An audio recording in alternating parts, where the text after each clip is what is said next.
Shalom, shalom, shalom. Bienvenue à notre émission Asubuhi na Yesu. Moi, c'est le pasteur Bienvenue, Matin Naki Bangala. Je salue toutes celles et tous ceux qui suivent régulièrement notre émission Asubuhi na Yesu. Et vous souhaitez de très bonnes conditions d'écoute. Asubuhi na Yesu, qui signifie dans l'une de nos quatre langues nationales, le matin avec Jésus.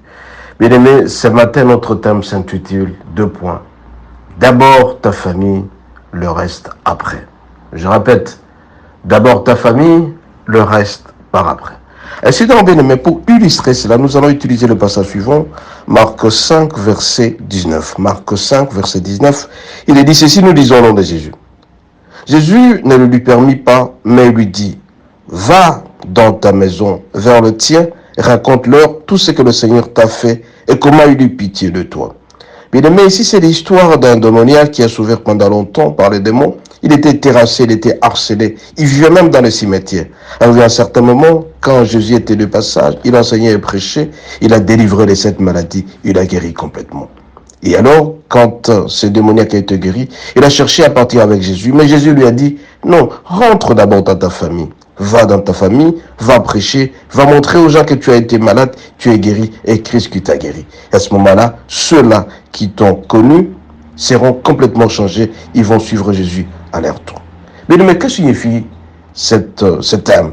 Va d'abord dans ta famille. D'abord ta famille, le reste est par après. Je tiens à rappeler ici, bien aimé, quand quelqu'un meurt, la première des choses, qu'est-ce qu'on dit? On dit, on attend le communiqué de sa famille. On attend les dispositions pratiques de sa famille. On les avait dit, on attend les dispositions pratiques de ses amis, tout comme son travail. Son travail, ça peut venir après. C'est d'abord sa famille. Mais il est regrettable, bien aimé, la plupart des fois, quand nous sommes bénis, beaucoup de gens sont bénis, ils oublient d'abord leur famille. Ils oublient que c'est cette famille-là qui les ont fait propulser. Mon bien-aimé, je te dis tout simplement ce matin, quand tu es béni, regarde d'où tu viens, regarde ta famille, regarde ton épouse, regarde ta femme, regarde tes enfants, regarde ton père, regarde ceux-là qui t'entourent, avant de penser à autre chose. C'est très important. Jésus lui-même a donné cette instruction à ces démoniaques de rentrer d'abord dans ta famille.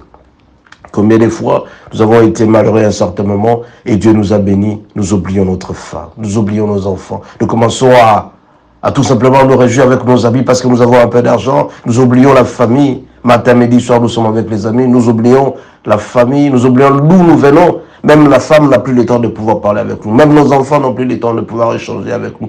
Parce que tout simplement, nous avons les moyens. Nous sommes en train de nous pavaner par-ci, par-là. Nous oublions même les parents qui nous ont mis au monde.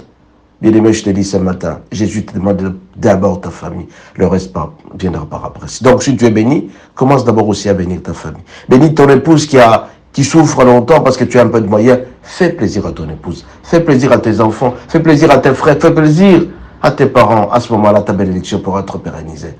Mais il est regrettable, bien-aimé, la plupart des fois quand nous sommes bénis, nous tournons le dos à la famille, nous créons de nouvelles amitiés. Nous créons de nouvelles femmes, nous créons de nouvelles. Et à ce moment-là, nous oublions notre famille. Le Seigneur nous dit ce matin, bien-aimé, rentre d'abord dans ta famille. Va dans ta famille, c'est là où se trouve ton bonheur. Au bien-aimé, si tu es béni, tu bénis aussi ta famille. Tu vois, ce bonheur sera de plus en plus longtemps. Parce que tout simplement, tu fais la joie et pour toi et pour ta famille.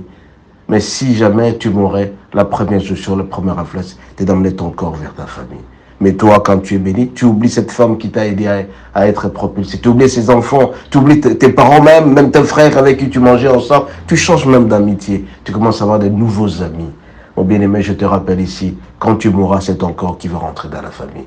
Et alors, si jamais aussi tu es guéri, si jamais tu es un homme qui a connu Jésus, rentre dans ta famille, commence aussi à évangéliser de ta famille, que ta famille change aussi. Parce que si jamais ta famille changeait, ça serait une très bonne chose parce que tu es en train de prêcher dans ta famille. Cet homme, ce démoniaque qui était malade pendant longtemps, alors qu'on le voyait en train d'être malade, malmené par le diable, Jésus lui a demandé de rentrer d'abord dans ta famille, qu'il rentre dans sa famille, qu'il montre à sa famille qu'il a été guéri, que Jésus l'a visité. Toi aussi, mon bien-aimé, quand tu es guéri, quand tu changes, quand tu as été évangélisé, rentre aussi dans ta famille, évangélise. Peut-être dans ta famille, il y a des gens, des sorciers, des gens qui sont là de mauvais comportements. C'est que tu dois faire tout simplement de rentrer dans ta famille, de changer, d'évangéliser, de les amener aussi à Jésus. À ce moment-là, le Seigneur sera très content parce que tu es rentré évangélisé.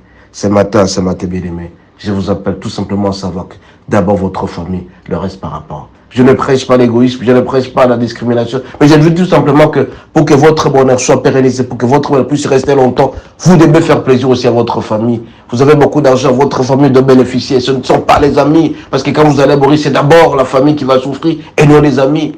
Quand vous êtes béni, d'abord votre parent, vos parents, votre épouse et vos enfants qui doivent bénéficier, c'est vraiment de votre fortune. Que les autres qui sont des passagers et qui jamais ils sont en train de nourrir de la jalousie à un certain moment parce que vous êtes béni. Mais si vous voulez votre famille, mon bien-aimé, vous serez malheureux dans votre vie. Ce matin, bien-aimé, en utilisant ce passage, Marc 5, verset 19, rentre dans votre bain, va dans ta famille.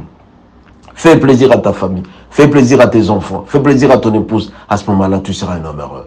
Parce que si jamais tu ne fais pas plaisir à ton conjoint avec qui tu partages l'intimité, mon bien-aimé, tu seras malheureux. Fais plaisir à cette femme qui te suit, fais plaisir à cet ami qui est avec toi à tout moment. Celui-là donc va bénéficier de certains avantages. Mais par contre, toi, quand tu es béni, tu crées de nouvelles amitiés. Des amitiés qui sont cousues parce que tout simplement, ce sont les amis de classe, les amis d'un certain niveau. Mais tu oublies tes parents parce qu'ils sont en désuétude. Bien aimé, ce matin, je viens tout simplement te dire que une fois que tu es béni, rentre dans ta famille. Une fois que tu es un homme qui connaît Jésus, va prophétiser, va changer les compagnons de ta famille. À ce moment-là, ta bénédiction que tu cherches va toujours perdurer. Elle dira à jamais parce que tu fais plaisir à ta famille, parce que tu fais plaisir d'où tu viens. Soyez bénis et à la prochaine. Je tiens à rappeler notre numéro de téléphone. J'ai le plus de 143 81 32 11 705. Si vous avez aimé, likez et envoyez aux autres personnes. Vous serez bénis. À la prochaine. Soyez bénis.